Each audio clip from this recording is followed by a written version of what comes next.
God, please, no! No! No! Ito yung pinagbabawal na technique.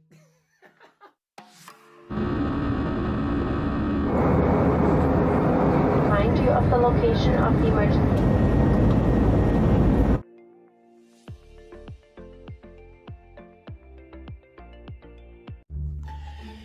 Hello guys, magandang umaga. Ito nga pala yung hotel ko dito sa Vancouver kung saan ito yung binigay sa aming quarantine for 14 days. Yung mga kadarating pa lang dito, ito yung quarantine facility namin sa Vancouver. Pasilip ko lang sa inyo ng kung ano, guys.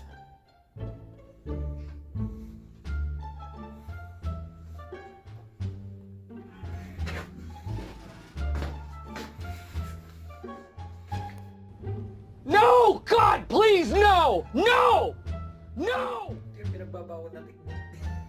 Kung dito nga maraming towel silang nilalagay, and then may mga shampoo na, body lotion, hand wash, and then sa towel napakarami na. May mga shampoo, body wash, conditioner, and extra towel. And may cabinet sila dito na if you want ng extra pillow, ng kumot, at saka mga hanger. Meron din silang plancha at yoka ba, saka extra tissue. May salamin dito kung gusto mo, kaya lang hindi mo naman magagamit kasi hindi ka naman maglalabas.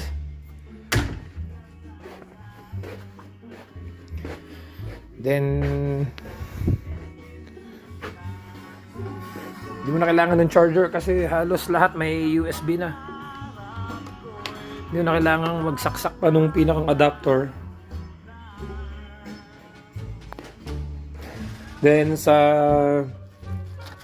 Premier, napakarami, asukal, sobrang dami. Actually, naipon na yung sugar ko.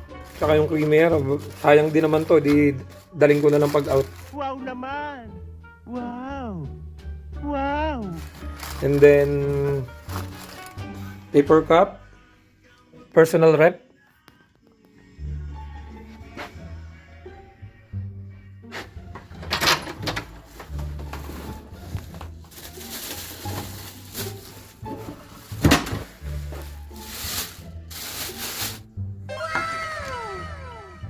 Ito nga na guys, good morning sa inyo. Today, lalabas kami para do sa wellness walk namin. Inaantay lang namin yung mag-guide sa amin para maglakad-lakad dyan sa malalapit lang. Kasi yun ang kaganda sa kanila. Sa loob ng 2 weeks na mag-stay ka dito sa quarantine sa hotel, binibigyan nila ng time at least 3 times a week na pwede kayong lumabas, maglakad-lakad, pero 1 hour lang per day. So, yun nga, pupunta kami doon sa mga park, sa river, depende kung saan kami nila dadalhin. Para at least naman, hindi yung nakahiga ka lang dito, medyo siguro iniisip nila baka ma-depress ka.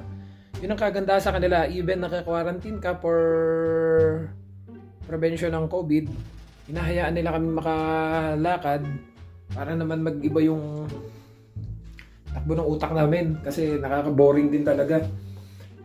Then guys, dito nga pala sa quarantine facility, 3 times a day kami may binibigyan ng food na nakasabit doon sa pinto, and then kukunin na lang namin, kumakatok naman sila sa pinto kaya hindi ka magugutom. Iba-iba din yung foods na binibigay nila. Although, ang problema namin is yung rice. Kasi alam mo naman dito, tayo mga Pilipino, mahilig tayo sa rice. Ang napansin ko lang sa kanila, hindi sila masyado sa rice. At everyday, nasasanay na ako na walang rice. Usually yung tinapay, ayan, nakatok na siya. So, lalabas na tayo. At balikan ko kayo guys kasi kailangan ko mag-face mask para makapaglakad-lakad kami. I need to go there. Which one is your room? 223. Okay. That's easier. Diba? So, parang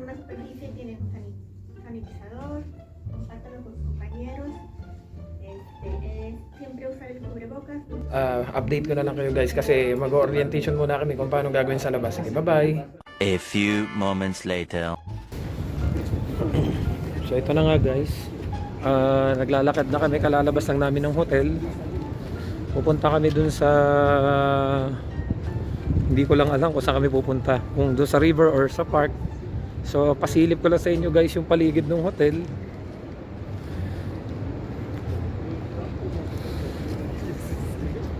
So kung napansin mo, yun yung room ko sa taas, yun yung bukas na kortina, yun siya.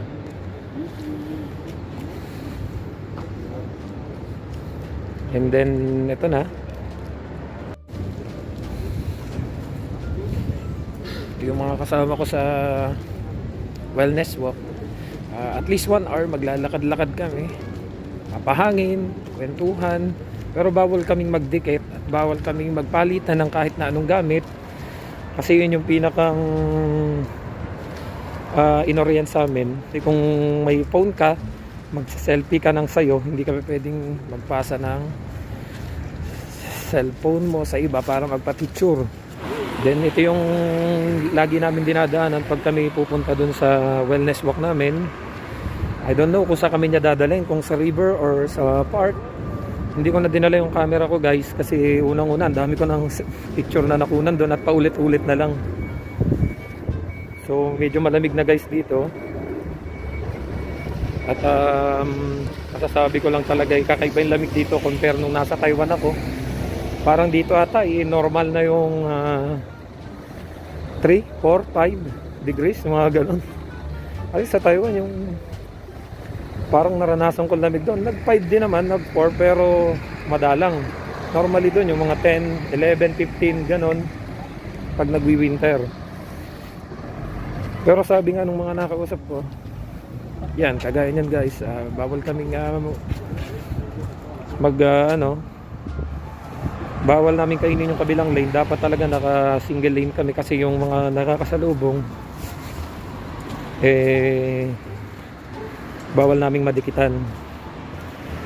Kaya kahit nakakalabas, at least kahit pa paano nakakalabas kami guys compare dun sa naka-quarantine ka lang.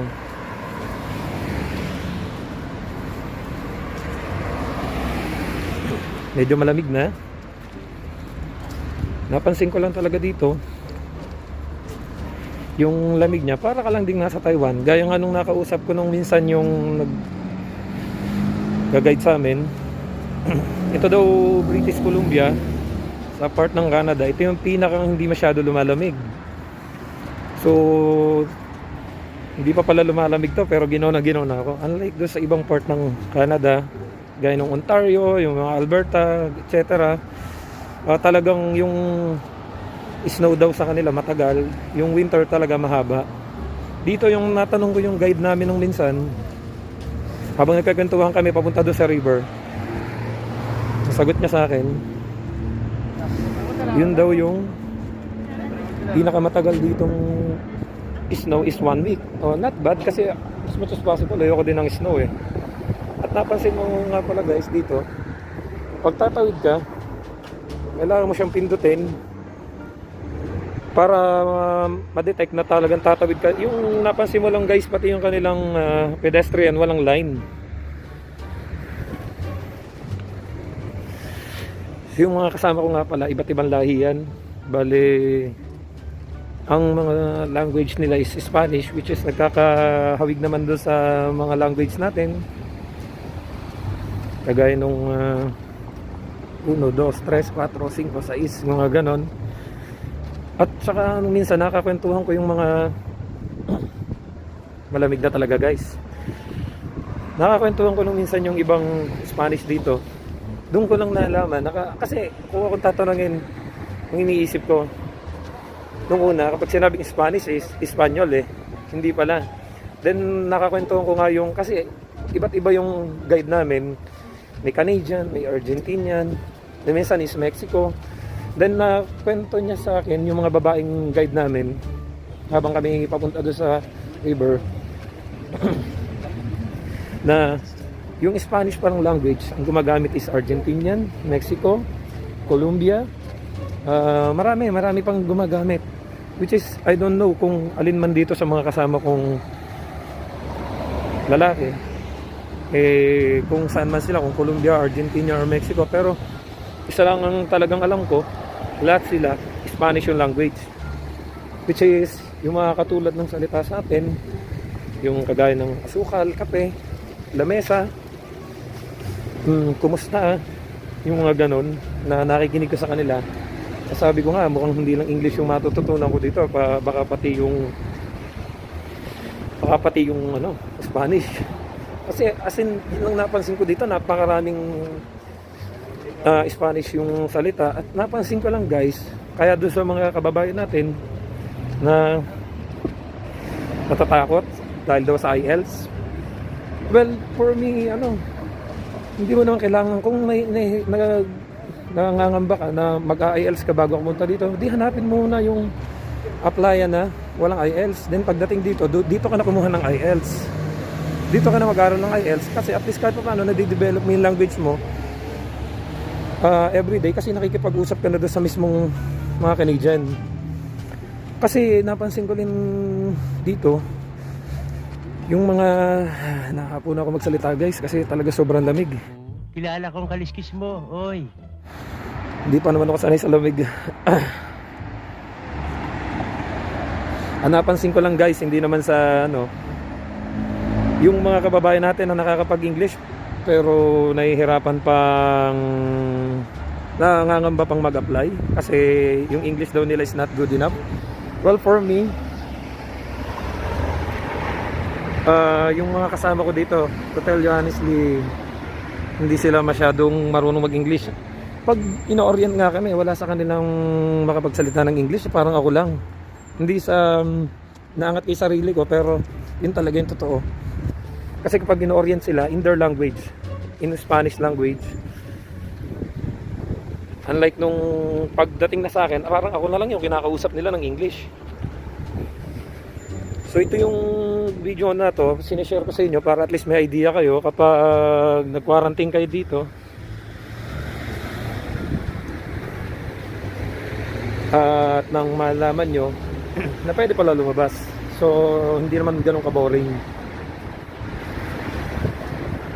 Malamig na guys talaga. At yung totoo, nanginginig na ako. Salamat na lang din ako, hindi ako napunta dun sa lugar na sobrang snow. Although sabi nung kaibigan ko, si Paring King, nasa Alberta siya, minsan daw enjoying ko din naman yung snow. Pero totoo naman kasi yung mga nasa Pilipinas, yun yung isang hinahangad yung makaranas ng snow, which is na dito na ako. Siguro naman hindi na masamang ma-experience ko yung snow, pero talaga mahina talaga ako sa lamig. Yung totoo, yung mga dala ko puro pamahid, kagaya ng efficacent oil, mga kung ano-anong ointment.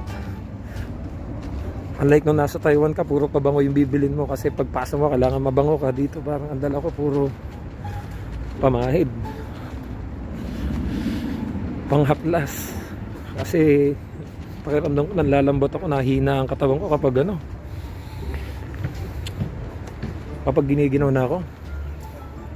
Dito lang kami sa park. Ang kagandahan lang dito sa napansin ko sa kanila, maraming mga park na ganito na pwede mong tambayan para makapag-relax.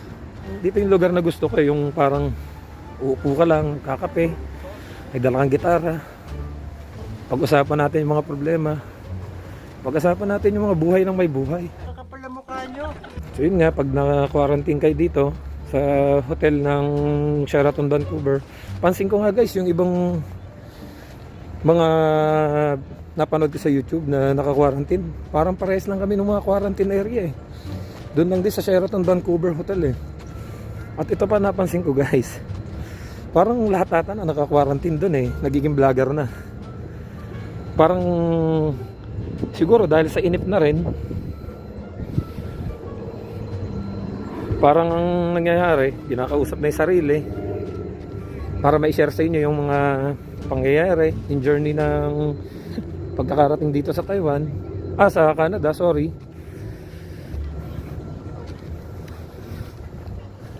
Actually, first time ko lang din nagbablog nitong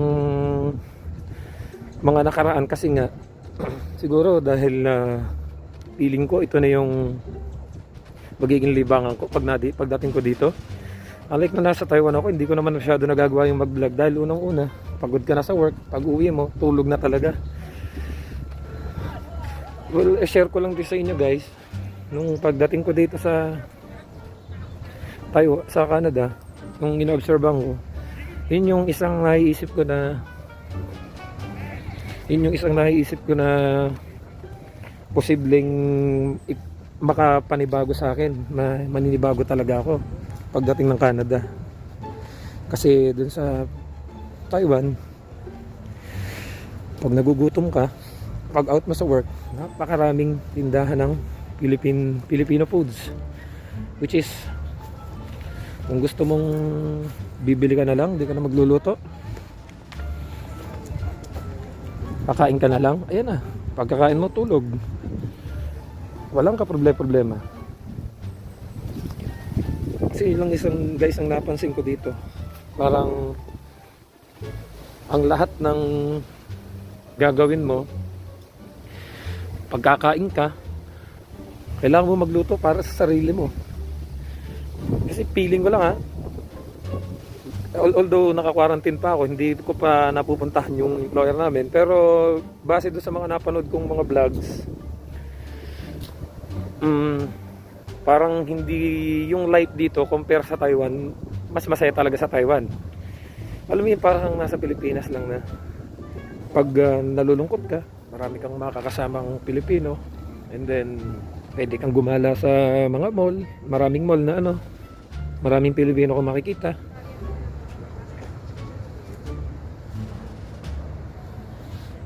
Lumapit lang muna ako guys kasi may mga sinasabi siya, pero yun nga, gaya nga nasabi ko sa inyo, sa language na naman sila nagsalita, sa language ng Spanish. Kaya sabi ko nga sa'yo, kasi yung mga kasama ko nga hindi nag-i-English. I don't know kung ano yung work nila dito, or kung student ba sila.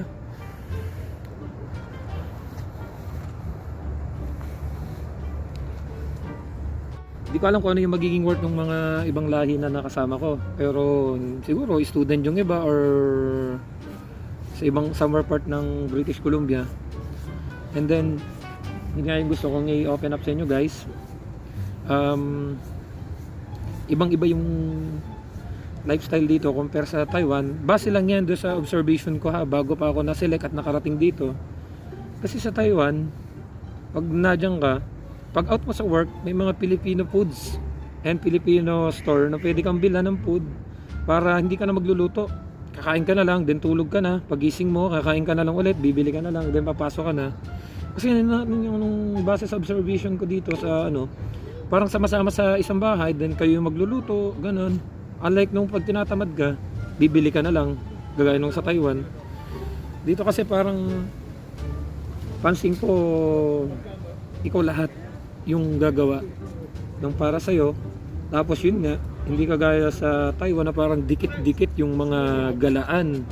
May mga mall na malalapit, na pag ayaw mo dito sa kabilang mall, dito ka sa kabilang mall. And then yung mga bilihin naman, for me, say for example, kasi share ko lang guys yung experience ko sa Taiwan. I think pumapalo ng almost 1,000 NT or almost 1,800 pesos per day. Yung salary, estimated ko yan yun yung talagang estimate ko. Sa per day, kung may 1,000 NT ka or 1,800 pesos sa Pilipinas, pwede mo siyang makabili ka na ng mga foods na, kasi magkano lang isang pentang, 50 NT, 80 NT. So kahit nag 3 times kang foods, panalo pa rin, makakasave ka pa ng almost 800 NT sa per day mo. Yun ang kagandahan nun guys. So malaki pa rin yung masasave mo. So guys, punta muna ako doon sa kanila kasi umalis na yung mga kasama ko. And then sasama muna ako doon sa pila.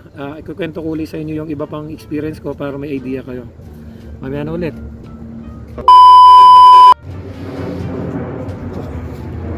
So yan na nga. Naglakad na yung mga kasama ko. Ayun na sila. Ito yung mga dinadaanan namin dito. Yan. Medyo maputik. At saka puro dahon. Kasi nga, wala nang dumating ako dito. Wala na ata ako naranasang init. Puro lamig na. Laging basa ang kalsada. Laging basa yung mga damo. Pag kumapak, ang putik na sapatos mo.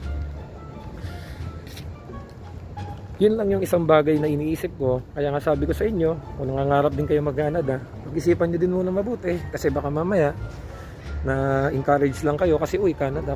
Pero iniisip mo, masaya ka ba? Kasi baka mamaya, kasi may mga taong hindi naman hinahangad yung pera. Ang hinahangad nila yung masaya sila. Totoo yun, guys. Actually, magpapakatotoo na ako sa inyo. Sa Taiwan, kung pwedeng more than 12 years or pwede akong unlimited na work, hindi na ako pupunta dito sa Canada. Doon na lang ako sa Taiwan, guys. Kasi unang-una, okay naman yung sahod. For 40k to 60k a month. Sometimes pumapalo pa nga na 70,000. Masama pa ba yun? Nagtiyaga nga ako dun sa 8,000, 10,000 a month during time na nasa SM pa ako sa A-Server. Hello doon sa mga taga A-Server sa SM Lucena na mga kasama ko dati. Yan, ma-open ko lang ulit. Nagtiyaga nga ako doon sa 8,000, 10,000 a month. Then magiging choosy pa ba ako doon sa Taiwan na pumapalo ako ng 50k to 60k?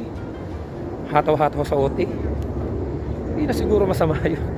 Tapos yun nga, kung ang habol mo is happenings, I think kasi dito parang feeling ko work talaga. Based on my observation din doon sa mga kakilala ko na dito. Kung nasa Pilipinas sila dati, sorry guys. Kung nasa Taiwan sila dati at panay yung upload nila ng mga pictures and videos, gala, then nung dumating sila dito, yun lang na napansin ko, guys. Bihira na silang mag-upload. Bihira na silang magpo-post ng mga gala nila. Siguro, I think, nakikita ko iba nagpo-post. Minsan one time per 3 months, ganon. Every 3 months, one time ganon. Hindi kagaya dati sa Taiwan na parang everyday. From time to time, nag-upload sila ng mga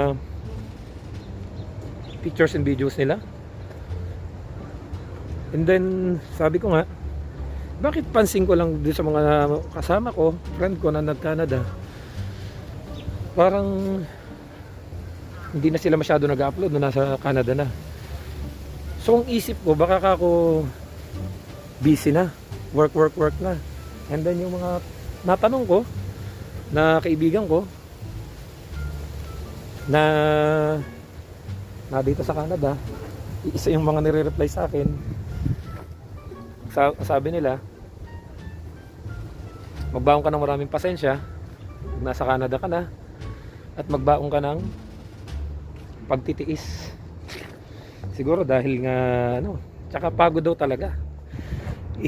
Alam mo, ilang beses na yung nag-reply sa akin na nauna sa akin dito, sagot sa akin, pag nasa Canada ka na, maninibago ka. Iba yung sa Taiwan, iba yung dito. Talagang dito daw grabe daw yung pagod. Compare nung nasa Taiwan ka na nakakapahinga ka pa, even nasa loob ka ng production, talagang makakapahinga ka. Dito daw talagang trabaho.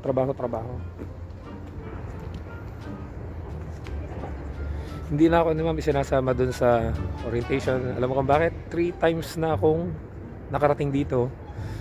Kada walk namin, at saka ako lang naman yung kinakausap niya nga ng English, the rest is Spanish na. Kaya sabi niya sa akin, alam mo na naman yung gagawin, kaya inaload na lang niya ako ng ganito, pa-vlog na ganito. And then yun nga, iba nga yung buhay dito sa buhay sa Taiwan. Parang dito you will do it all on your own. Unlike na nasa Taiwan ka, parang pwede mong ibayad yung mga pagkain mo. Pag nagugutom ka, order ka na lang, Foodpanda, Uber Eats. Pwedeng lahat Napakadali guys. Parang masasabi ko masarap ang buhay sa Taiwan talaga.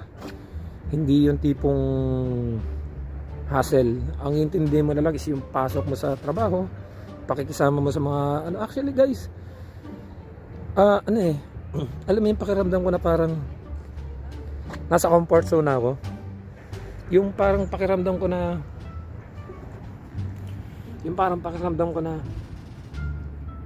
gamay ko na lahat. Papasok ako, okay lahat yung ka-work ko, okay naman yung mga Taiwanese na kasama ko, wala akong problema. Yung tipong papasok ka, ikaw pa yung tatanungin ng Taiwanese kung ano yung dapat gawin sa ganito, alam mo yung ganito, ganan. Parang sila pa yung nahingi sa'yo ng opinion kung ano yung dapat, in short, parang talagang gamay na gamay ko na yung gagawin ko. Parang intindihin ko na lang matapos yung night shift ko, yung whole shift matapos. Ay parang mabigat din sa akin, no? Sabi ko iiwanan ko na ba yung work ko kasi parang feeling ko aalis ako dun sa comfort zone ko. At ito na yung Canada na parang dream ko, pero kailangan kong mag-adjust na naman ng panibago kasi hindi ko alam yung dadatnan ko, kung madali ba yung trabaho, kaya ba ng katawan ko, makakasundo ko ba yung ka-work ko.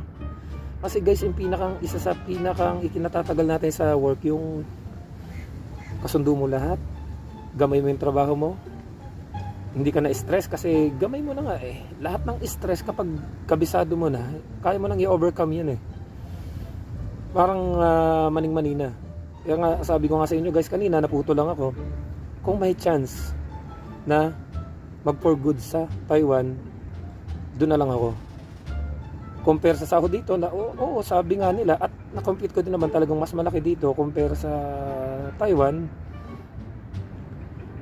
Mas pipiliin ko pa rin yung Taiwan. Not bad na yung 40k to 60k a month. Then may mga bonuses ka pang natatanggap every month. May mga tas every year may makukuha ka pang tax. Nagre-range siya ng almost 20,000 pesos. I'm sorry guys. Nagre-range siya ng 20,000 NT, which is convert mo pa siya sa 1.8 yung palitan ngayon. So malaki, kulang-kulang 40,000. Kung napansin mo may chapel dito, yung chapel na yun yung madalas ako nagpipicture.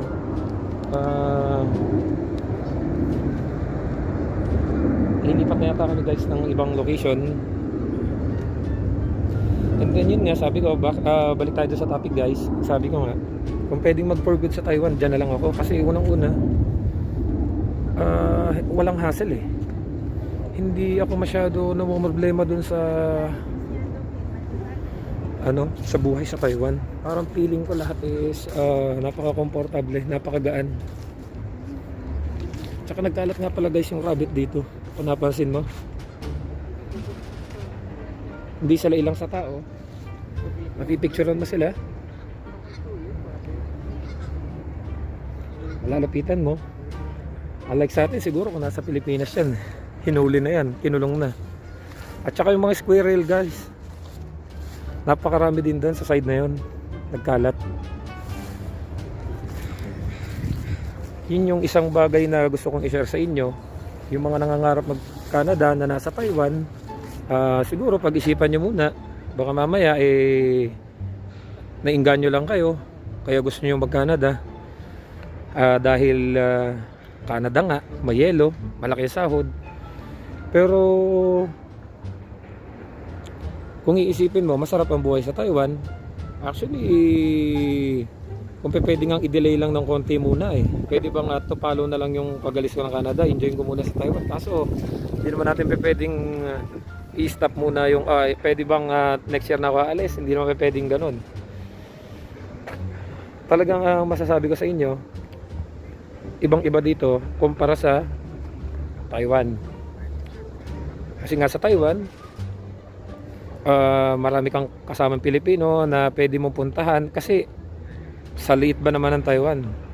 Kahit na ngayong umaga dulot-dulo ng Taiwan mapupuntahan mo. Doon ka sa Taipei, punta ka sa Kaohsiung, dulot-dulo, pwede mong ibiyahe by train, by bullet train. Gagawa mong puntahan itong Canada, napakalawak nito. Yung mga friend ko nga nasa iba't ibang part ng Canada, Pag nalalaman nilang na dito ako sa BC, sa British Columbia, isa lang sinasabi sa akin, napakalayo mo. Well, ang katwiran ko naman kasi hindi na ako pipili ng lugar eh. Sabi ko, ang mahalaga nakatungtong na ako dito. Kasi iba yung from here to Ontario, tiningnan ko sa hindi ako expert guys, i-share ko lang sa inyo. Ito based on my personal opinion. I think lagpas pa ng 12 hours yung biyahe. Kasi yung sa Alberta daw, parang 12 hours. Yung friend ko na nasa Alberta mapupunta rito, sabi niya papasyalan daw niya ako. Sana, sabi niya 12 hours daw yung biyahe mula doon papunta rito. Ay, tinignan ko sa Google Map, parang mas malayo pa yung Ontario eh. Kaya siguro I think times 2, times 3 yung oras ng biyahe. Kaya sabi ko, kung may friend ka na dito at medyo magkalayo din kayo, hindi ganun kadaling puntahan kasi bibilang ka ng 1 day, 2 days sa biyahe. Unlike sa Taiwan, kahit nasa dulo pa yung kaibigan mo, dulo ng Taiwan, nasa dulo ka ng Taiwan, pwede kayong magkita today. Kasi maliit lang ang Taiwan guys. At malilibot mo siya within a day. Balik tayo guys sa Taiwan. Doon kasi nagkalat yung mga Pinoy store kagaya ng RJ, EDC. Yung tipong makakabili ka ng mga sardinas na gusto mo, noodles na gusto mo, mga chichirya na gusto mo, parang Pilipinas lang din. Halos lahat ng product ng Pilipinas meron doon. Well, I don't know kung malapit ba kami doon sa bilihan dito. Pag nandun ako sa lugar ng yun sa workplace ko. Pero masasabi ko lang talaga, malamig. Sobrang lamig guys. And then dito na kami ngayon sa I think it's ano bang tawag dyan? Hindi kasi ako mahilig sa ganyan. Sa football. What do you call that? May mga Canadian na naglalaro. At nagkalat din yung mga bibe.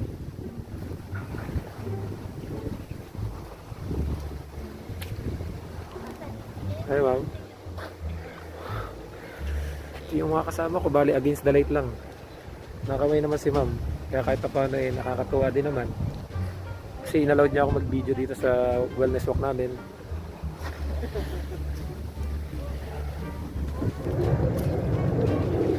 So ito na yung mga kasama ko.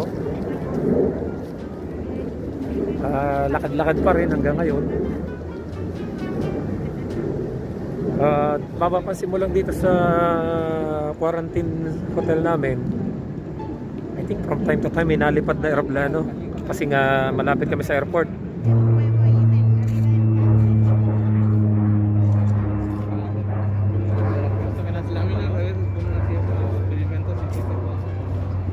Pero Veracruz el calor es más peor. Llega a los 45 y 50.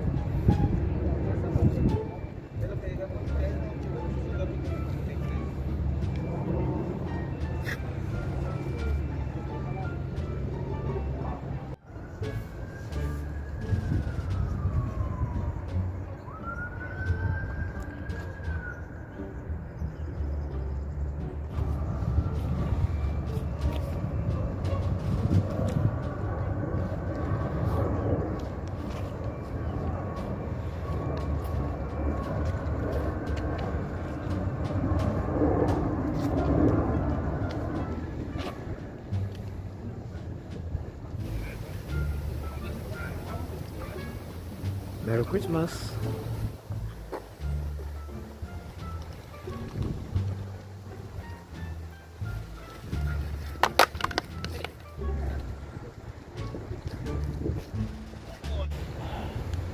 So ito na guys, pabalik na kami dun sa hotel. Tapos na yung 1 hour walk namin. So lalakad na uli kami pabalik para bumalik sa kanya-kanyang room sa hotel. At least kahit pa paano hindi naka-quarantine ka lang na naiinip ka. Kahit pa paano nakita mo yung ibang view. Although paulit-ulit naman every week, not bad. Kasi compare dun sa cellphone ka na sa cellphone, kahit papaano naman nakahinga ka, hindi yung nakakulong ka lang. Kaya nga sabi ko nga sa inyo, share ko lang sa inyo para makita nyo yung pinuntahan namin. At least may idea kayo kung anong dadatnan nyo, kung same quarantine hotel yung mapupuntahan natin. At least may idea na kayo kung ano yung mga nangyayari. At ito yung lugar kung saan posibleng pagdalan din sa inyo.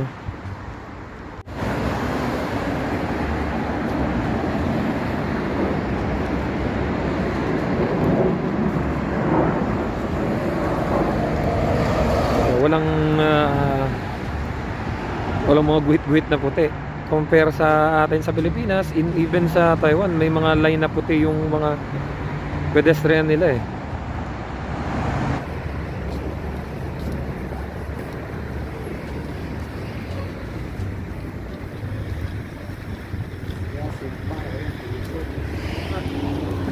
Tapos na yung 1 hour walk namin. So at least kahit pa paano naka-release ng nakahinga, in short nakahinga. Kasi talagang kahit sabihin na doon na lahat, yung may foods ka naman, may internet ka naman, iba pa rin yung nakakapaglakad-lakad ka kahit pa paano, kahit paulit-ulit. So tips ko nga pala sa inyo guys, kung makakaalis na rin kayo at papunta na rin kayo dito, dahil nga quarantine, magdala kayo ng ilang snacks. Yung tipong mga paborito nyong makukot-kot, kasi matagal din yung 14 days eh.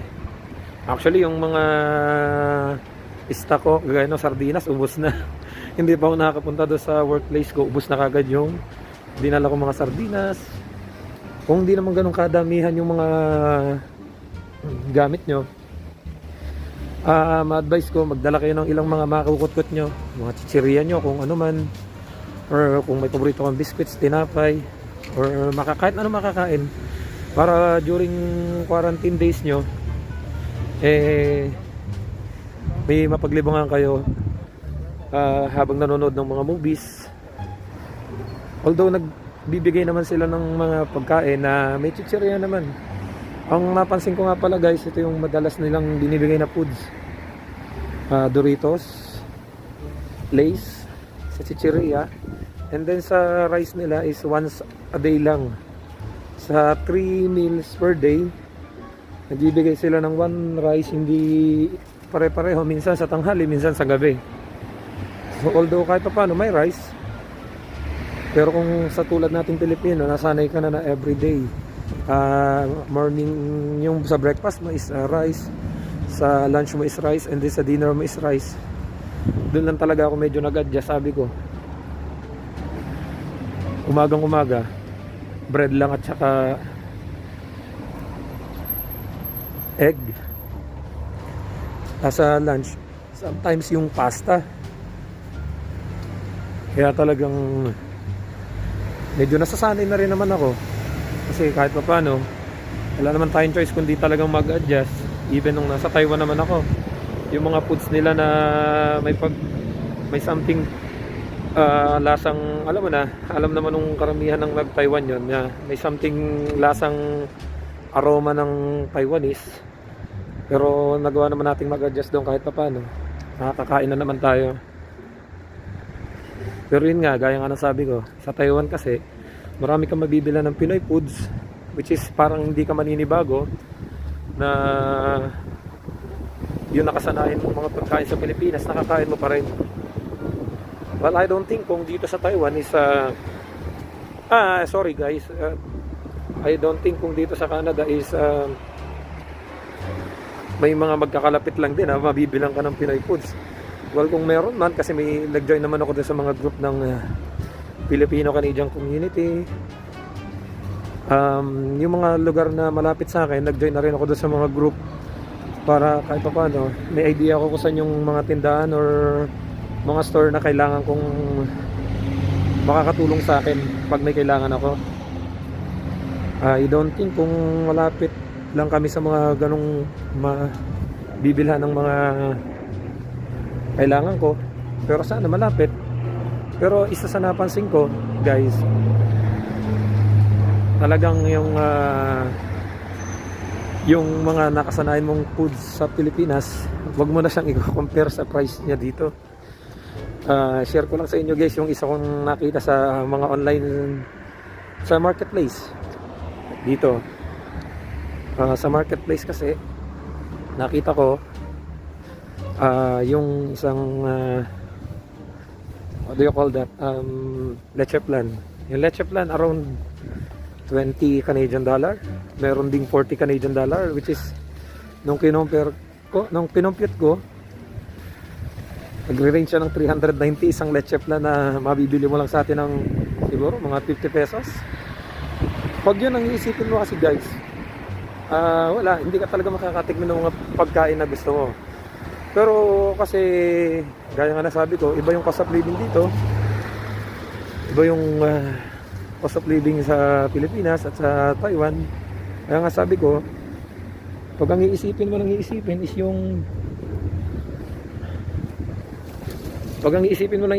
yung napakamahal na pagkain dito compare sa Pilipinas, na sa Pilipinas mabibili mo lang siya ng 50 pesos, dito 390 na yung isang leche plan. Sabi ko, iba yung cost of living ha. Pag kinumpit mo naman yung salary mo dito at salary mo sa Pinas, talagang hindi ka nabibili no, kasi 1 kilong karne na yun, di ba? So balikan ko na lang uli kayo guys, kasi pabalik na kami sa hotel. Ito na yung aming hotel, and then mag-orient na naman niya sa at sasabihin niya sa amin kung ano yung mga kailangan namin sa loob ng room, kung kape, asukal, or anything else. Even yung nail cutter nga, tinatanong nila ako kung kailangan namin eh.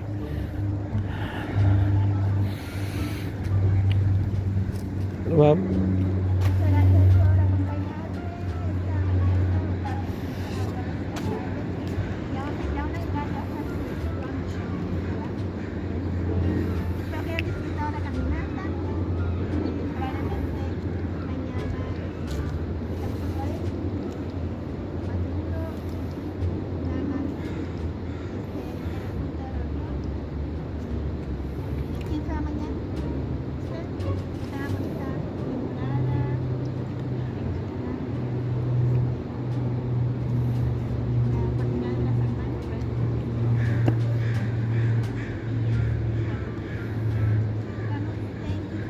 Thank you, ma'am. It's 10. November 10, yes, ma'am. Yes, it's Wednesday. Yes, yes. I love to hear that.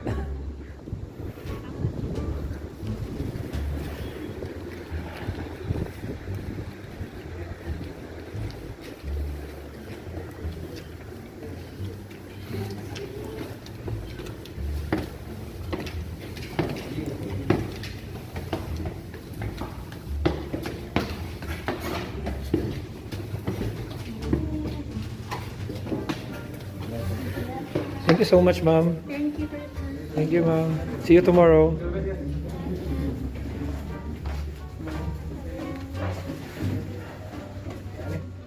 May food na siya sa labas, which is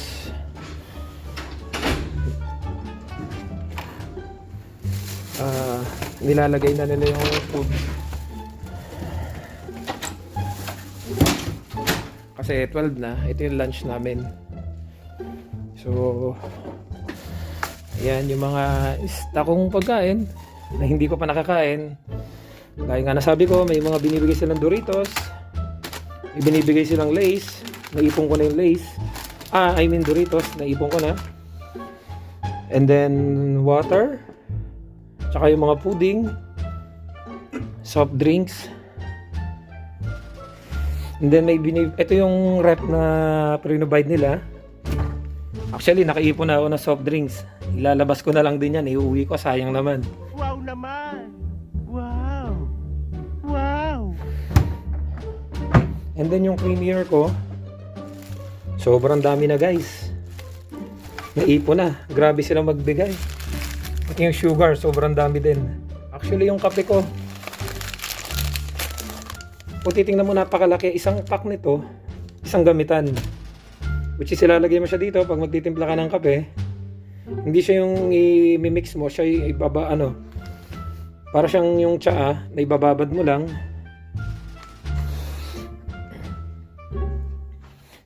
Then yung bed niya, dalawa. Yung isang bed, ginawa ko na lang lagay ng maleta ko. And then yung isang bed, dyan ako natulog. Then yung gitara ko na doon para at paano may libangan habang nandito. Kung napansin nyo guys, yung room ko, ito yung pinaka view niya. Kaya lang talaga nakakatamad lumabas kasi sobrang lamig. Di talaga ako masyado enjoy sa lamig. Mahina kasi talaga ako sa lamig, and then lagi ko na lang siyang kino-close. Pwede ako mag-stay dito para makasagap ng sariwang hangin. Ang problema nga sobrang lamig, kaya lagi ko na lang siyang kino-close. At iniiwan ko na lang yung curtain na nakaganyan para kahit paano kita ko yung labas. So that's it for today guys. So kung nagustuhan mo yung video ko, please like, subscribe, and hit the notification bell para updated ka sa mga susunod kong vlog. May share ko sa iyo yung mga next journey ko dito sa Canada. See you guys. Maraming salamat.